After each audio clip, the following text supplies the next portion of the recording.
Although Adventure would eventually become its own series, it was branded as Final Fantasy in both America and Japan. But 2 years earlier, what was at the time believed to be Square's first handheld fantasy offshoot was also developed for the black and white device.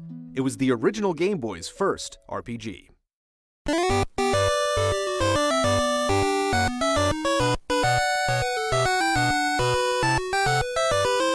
Makai Toshi Saga was released in Japan on December 15, 1989. When it journeyed to America in September of 1990, it was renamed Final Fantasy Legend, presumably to capitalize on the popularity of the original NES release America received 2 months earlier. It was directed by Akitoshi Kawazu, who assisted with the game design on Final Fantasy I and II, and was recently one of the executive producers of Final Fantasy XII.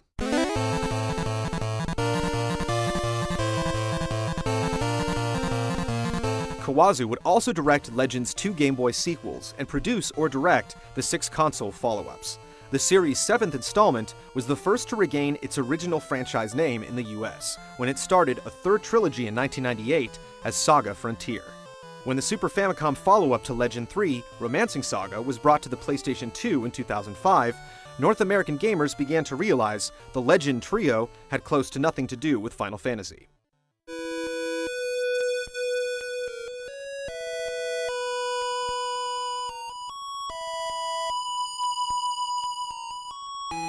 In 1994, 1 year after the release of Legend 3, Square released Final Fantasy VI. Despite Square's long and fruitful relationship with Nintendo, 6 was the final installment in the saga to grace Nintendo's consoles for almost a full decade. Nothing with Final Fantasy in the title was ever released for the Nintendo 64.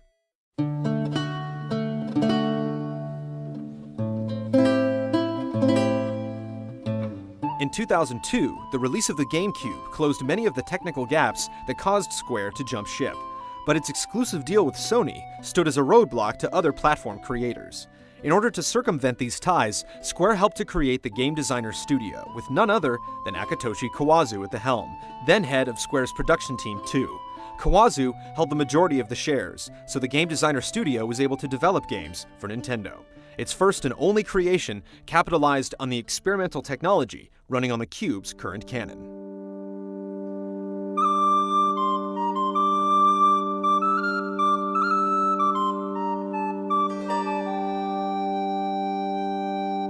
Final Fantasy Crystal Chronicles was released in Japan at the end of 2003 and in North America early the next year.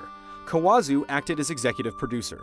Kazuhiko Aoki, who had worked extensively on Final Fantasy IX and had been connected with Final Fantasy since 3, directed the project. The art and characters were designed by Toshiyuki Itahana, who assisted Shuko Murase with 9. Kumi Tenioka, known for her work on Final Fantasy XI and several Chocobo games, composed the whimsical score.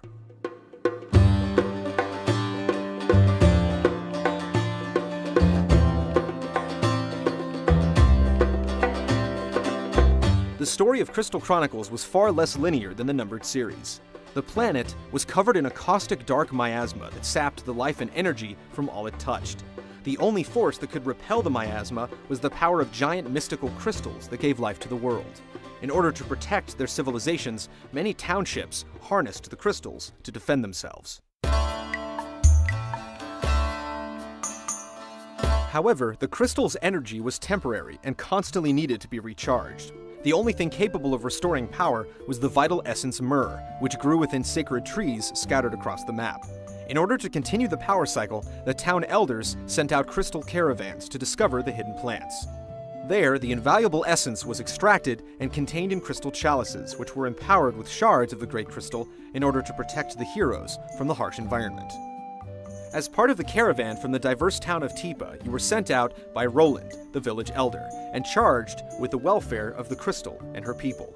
The caravan would travel for several years, returning after 3 deposits filled the chalice, and forced the adventurers to be reunited briefly with their loved ones. You could choose a particular trade when you created your character, with each house excelling in a particular skill. While away, you could maintain communication with your family through a Moogle delivery service. Your folks could send news and even presents related to the family business. Like the original Final Fantasy, the main character in Crystal Chronicles was named by the player. You could choose from 4 stylized races, each with their own strengths and weaknesses. The Clavets were most similar to humans who farmed the fields of Fum. Although small, the Lilties constructed a vast empire of the past built upon the weaponry created in the Catharigian mines. The Selkies were a tribe of fur-wearing nomads that had an unclear past. And lastly, the Ukes, who escaped control of the Liltian Empire by fortifying the city of Shella, formed a sluice that diverted water to some of the more arid regions of the world. Gameplay in Crystal Chronicles was different from many of its predecessors and completely unique to anything else on the market, thanks to the utilization of the GameCube's Game Boy Advance link cable, allowing players to control their characters with the handheld and check its screen for vital stats and available actions. Battles were fast-paced and real-time, similar to combat in Zelda or Mana. Complex advancement systems were abandoned in favor of a more tangible, action-oriented approach that offered fewer options but more manageability of active commands. The first was a basic attack that could be strung together for combos or charged for a range shot. Throughout the various dungeons and battlefields, spheres of Magicite dropped off certain enemies that enabled the use of different classic spells, such as Fire and Life. Depending on the number of command slots available, varied combinations of Magicite were used to create fusion spells, such as Holy or Gravity. Magicite was only specific to the dungeon in which it was found, and would be lost when the task at hand was completed. As dungeons were cleared and bosses were defeated, players could choose from a list of artifacts they had collected that added bonuses to their abilities. Upon completing the dungeon, the player was able to pick one, and the others were lost. Artifacts varied from statistical bonuses to rings, which permitted the casting of certain spells, regardless of what area was being explored. Although Crystal Chronicles had an engaging story and innovative gameplay, its primary lure was multiplayer connectivity. True to GameCube form, Chronicles allowed players to set out with up to 3 of their friends. The addition of extra caravanners added a number of changes and enhancements to the experience, while simultaneously comprising a few technical and financial challenges. In order to engage in multiplayer or cooperative mode, everyone, including Player 1, needed the link cable and a GBA. The setup had been utilized before on Zelda games like Wind Waker and the Four Swords, but with them, the technology was used mostly for additional content. In Crystal Chronicles, it was a necessity. Players could check their inventory, swap out spells, shop, and do other such activities without disturbing the other players. However, the character remained vulnerable at all times. Many questioned if a more intuitive inventory management system would have been better than the complicated and expensive requirements. GBA issues aside, multiplayer successfully added another level of depth to the game. Fusion was no longer available simply by adding additional Magicite to the command list, and players needed to time the execution of certain spells in order to achieve greater effects. Also, impromptu roles were assigned randomly that helped in completing tasks. Each GBA screen displayed various pieces of information, such as a minimap and enemy positions and statistics. This allowed one player to be navigator, leader, chalice carrier, and so on. Communication and teamwork was essential to be as efficient as possible.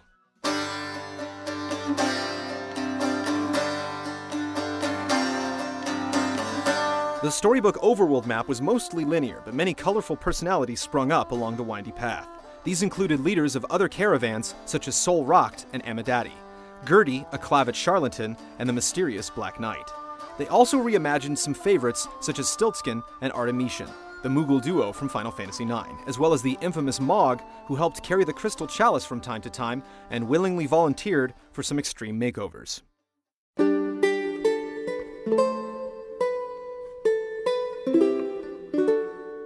Although the saga of Crystal Chronicles continued on, the game designers did not.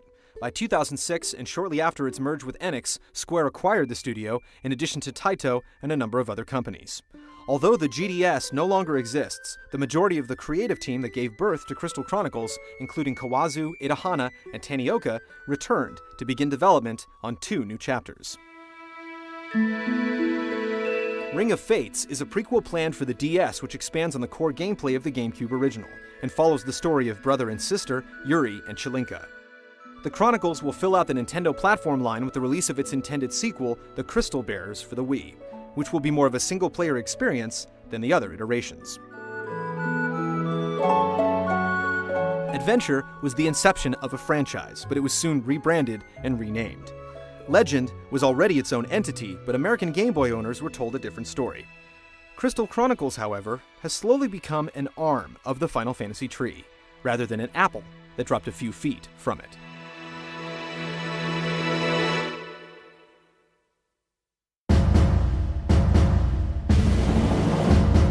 In April of 2003, Square merged with Enix, and its newly conjoined library of games became an unrivaled force in the role-playing genre.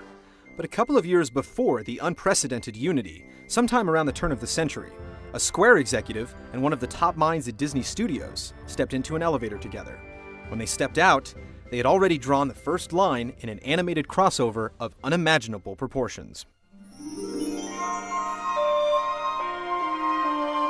The Kingdom Hearts series was produced by Shinji Hashimoto, penned in part by Kazushige Nojima, and composed by Yoko Shimomura. Most of the other design credits fell to Tetsuya Nomura, who directed, designed the characters, and was responsible for the concept.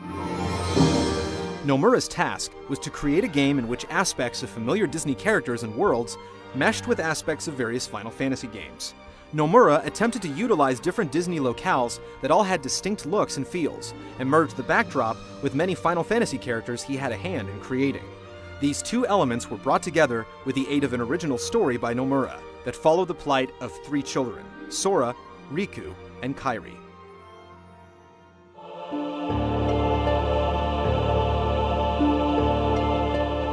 The first Kingdom Hearts was released for the PlayStation 2 in Japan on March 28, 2002.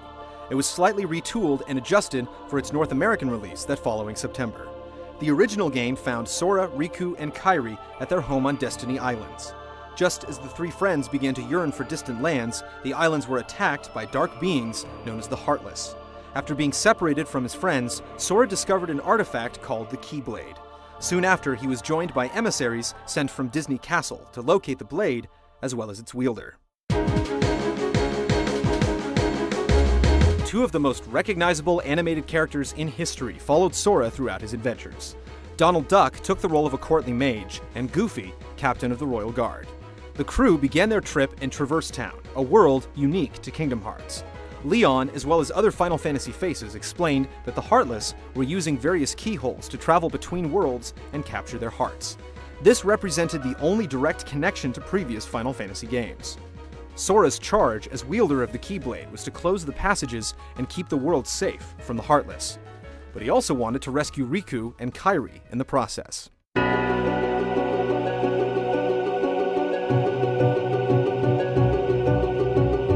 This search was thwarted by the magnificent Maleficent and her plan to harness the power of the seven princesses of Heart to open the keyhole to Kingdom Hearts, the collective of hearts and a reservoir of knowledge. The game's finale prompted even more questions about the overly analyzed life-pumping organ, and it's taken 2 games since to try and answer them. The first sequel, Chain of Memories, was released for the Game Boy Advance in late 2004 and was one of the first GBA games to incorporate full-motion video. It directly followed the first game, opening with Pluto and later a dark figure pointing Sora, Donald, and Goofy in the direction of Castle Oblivion. The strange edifice was the base of Marluxia, a member of the Shrouded organization, which would later be given the suffix 13. Sora, Donald, and Goofy ascended to the top in hopes of finding Riku and Kairi. As they climbed higher, Sora and friends lost their recent memories, but stirred up old events long forgotten. The levels were projections of Sora's mind, and Chain of Memories introduced a new card-based system of navigating them and interacting with their enemies. Several characters important to the development of the story were also introduced, such as Naminé, a young girl with strange powers over memories, and Diz, an enigma wrapped in bandages. It also featured another unlockable mode, which shed light on Riku's story and his own personal battles. Both flights through the castle revealed an equal amount of secrets and riddles, and put Sora's fate in jeopardy. The third installment would begin with an entirely new protagonist. Kingdom Hearts 2 was released for the PlayStation 2 on December 22, 2005 in Japan, and March 28th of the following year in North America, as the search for Riku and Kairi continued. 2 was very similar to the original, but improved on a number of aspects that were thought lacking. The sequel added a drive bar that allowed for a variety of form switching, as well as more flexibility with summoned characters. reaction commands were now possible based on variables unique to certain enemies. It also made a number of improvements to the gummy ship system, which Sora and friends used to travel through the Disney universe in both Kingdom Hearts 1 and 2.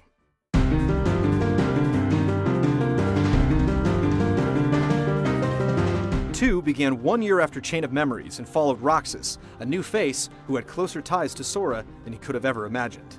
It wasn't long before Roxas encountered nobodies, which were shells of those left behind when a Heartless was formed. These half-humans drove the plot forward, calling upon villains new and old to continue their charge against Mickey's kingdom. Each Disney film relived through Sora's eyes was conceived as its own world, recreating numerous iconic landmarks and often scenarios ripped right from the celluloid print. Among them were Alice's Wonderland, the Deep Jungle, the 100-Acre Wood, Agrabah, Atlantica, Neverland, Halloween Town, the Beast's Castle, Timeless River, Port Royal, and Space Paranoids, in addition to new worlds created especially for the series. A number of extra familiar Disney characters could be called into battle to aid Sora, much like the summoning system of Final Fantasy XII. Donald and Goofy departed the battlefield in place of Aladdin's Genie, Chicken Little, Stitch, Dumbo, and Tinkerbell, to name a few. Each sidekick aided Sora for a limited time and possessed a special attack.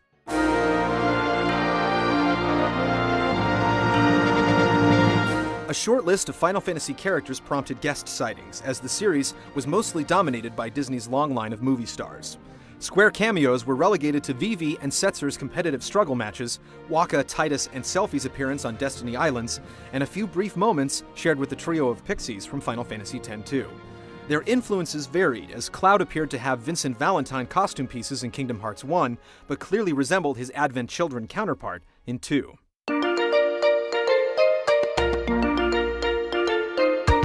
Following in the footsteps of Final Fantasy X, the Kingdom Hearts series utilized voice acting to tell most of its story.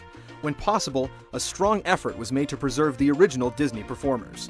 Reprising their timeless roles were Catherine Beaumont, Jodie Benson, Robbie Benson, Kenneth Mars, Chris Sarandon, James Woods, Scott Weinger, Robert Guillaume, David Ogden Stiers, Angela Lansbury, and Bruce Boxleitner, among many others.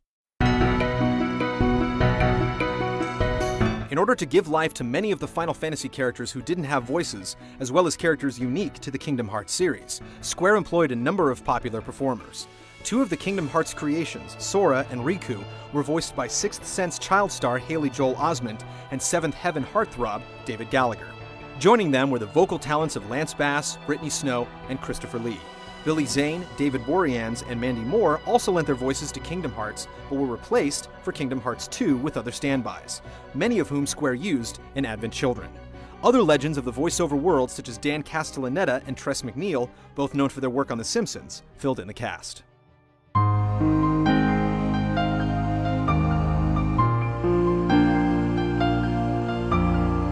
Industry crossovers like Kingdom Hearts are often dreamt up and pleaded for by fans, but the rare results are never executed to the production standards Square and Disney set on the series, or received as warmly as it's been over the years. 3 Kingdom Hearts sequels have been announced that will take the storyline in unthinkable directions. Kingdom Hearts 1 and 2 both received substantial sales numbers and kudos from gamers of all ages. But the theme is also a mixture that's as puzzling as it is lovable. Instead of letting the concepts collide like the Jetsons meet the Flintstones, Nomura made it an astonishingly complex world unto itself. So much so that he even altered characters first drawn by his own hand. The infant franchise may have had Walt and Hironobu fans scratching their heads, but Kingdom Hearts has already established itself as a rival to the 2 massive forces that inspired it.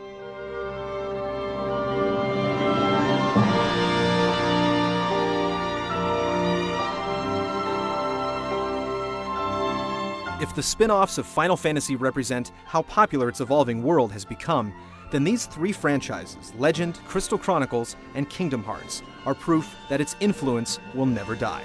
It may take up to a half a decade for a Final Fantasy Roman numeral to assume its shape, but while fans wait, there will always be plenty of diversions to keep them looting with their allies or getting reunited with adoring childhood companions.